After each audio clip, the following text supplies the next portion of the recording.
मेघनाद की मृत्यु के बाद पत्नी सुलोचना का क्या हुआ। सुलोचना वासुकी नाग की पुत्री और लंका के राजा रावण के पुत्र मेघनाद की पत्नी थी। लक्ष्मण के साथ हुए एक भयंकर युद्ध में मेघनाद का वध हुआ। उसके कटे हुए शीश को भगवान श्री राम के शिविर में लाया गया था। अपने पति की मृत्यु का समाचार पाकर सुलोचना ने अपने ससुर रावण से राम के पास जाकर पति का शीश लाने की प्रार्थना की, किंतु रावण इसके लिए तैयार नहीं हुआ। उसने सुलोचना से कहा कि वह स्वयं राम के पास जाकर मेघनाद का शीश ले आए, क्योंकि राम पुरुषोत्तम है, इसीलिए उनके पास जाने में तुम्हें किसी भी प्रकार का भय नहीं करना चाहिए।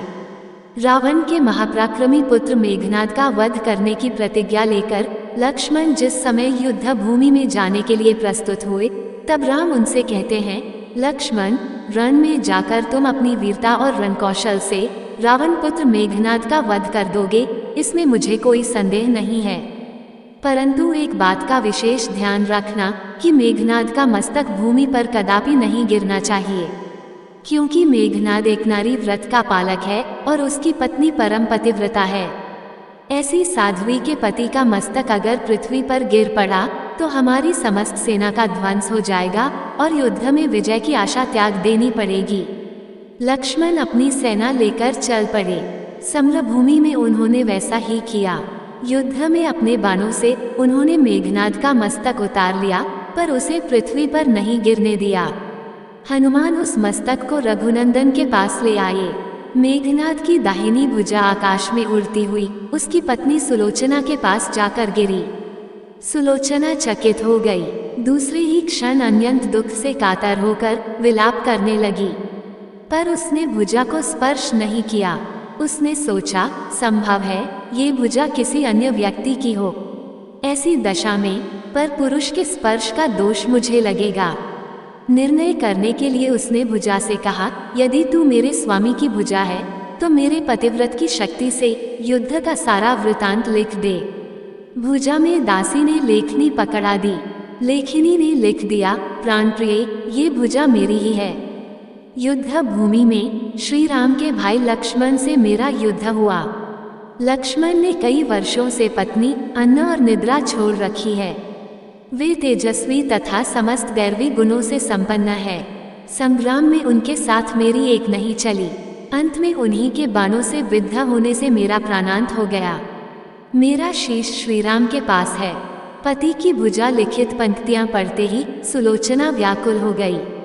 पुत्र वधू के विलाप को सुनकर लंकापति रावण ने आकर कहा, शोक न कर पुत्री।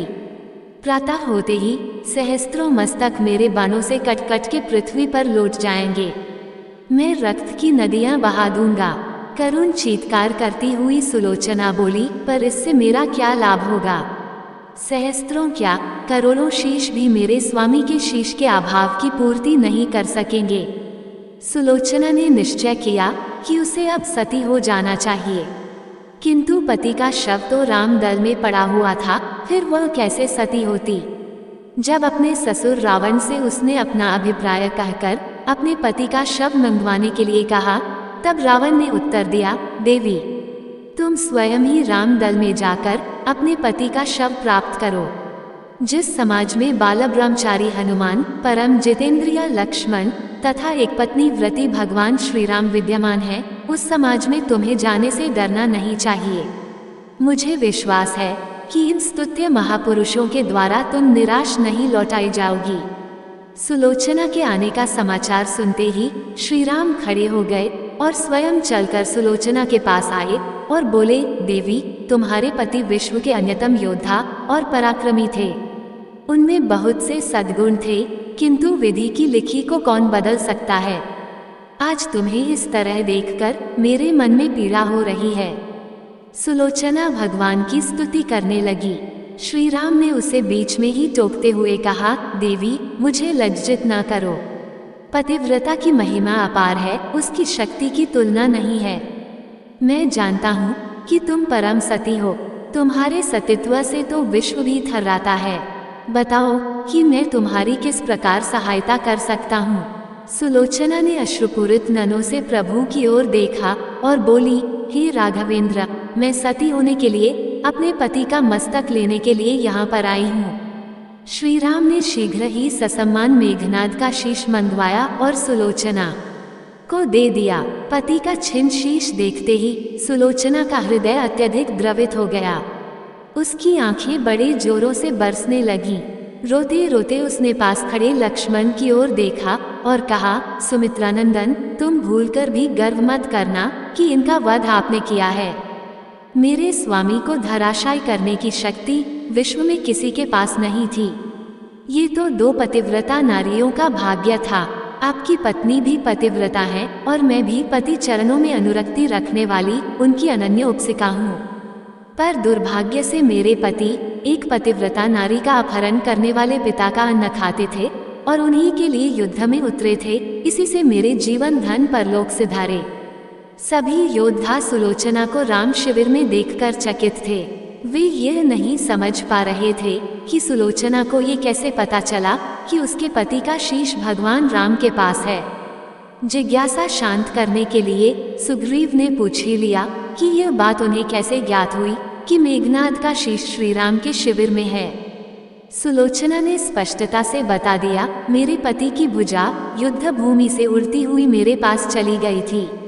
उसी ने लिखकर मुझे बता दिया। व्यंग्य भरे शब्दों में सुग्रीव बोल उठे, निष्प्राण भुजा यदि लिख सकती है फिर तो ये कटा हुआ सिर भी हंस सकता है। श्री राम ने कहा, व्यर्थ बातें मन करो मित्र, पतिव्रता के महामताय को तुम नहीं जानते। श्री राम की मुखकृति देखकर सुलोचना उनके भावों को समझ गई। उसने कहा, यदि मैं मन, वचन और कर्म से पति को देवता मानती हूँ तो मेरे पति का ये निर्जीव मस्तक हंस उठे। सुलोचना की बात पूरी भी नहीं हुई थी कि कटा हुआ मस्तक जोरों से हंसने लगा। ये देखकर सभी दंग रह गए। सभी ने पतिव्रता सुलोचना को प्रणाम किया। सभी पतिव्रता की महिमा से परिचित हो गए थे। चलते समय सुलोचना ने श्री राम से प्रार्थना की, भगवान, आज मेरे पति की अंत्येष्टि क्रिया है और मैं उनकी सहचरी उनसे मिलने जा रही हूँ, अतः आज युद्ध बंद रहे। श्री राम ने सुलोचना की प्रार्थना स्वीकार कर ली। सुलोचना पति का सिर लेकर वापस लंका आ गई। लंका में समुद्र के तट पर एक चंदन की चिता तैयार की गई। पति का शीश गोद में लेकर सुलोचना चिता पर बैठी और धधकती हुई अग्नि में कुछ ही क्षणों में सती हो गई। दोस्तों, आपको ये कथा कैसी लगी कृपया कमेंट करके जरूर बताएं। वीडियो पसंद आया हो तो लाइक करें और ऐसी ही और भी बहुत सारी कहानियों, कथाओं एवं जानकारियों को सुनने के लिए चैनल को सब्सक्राइब जरूर करें। धन्यवाद। सब्सक्राइब टू अद्भुत कहानियाँ, नई कहानियाँ हर दिन।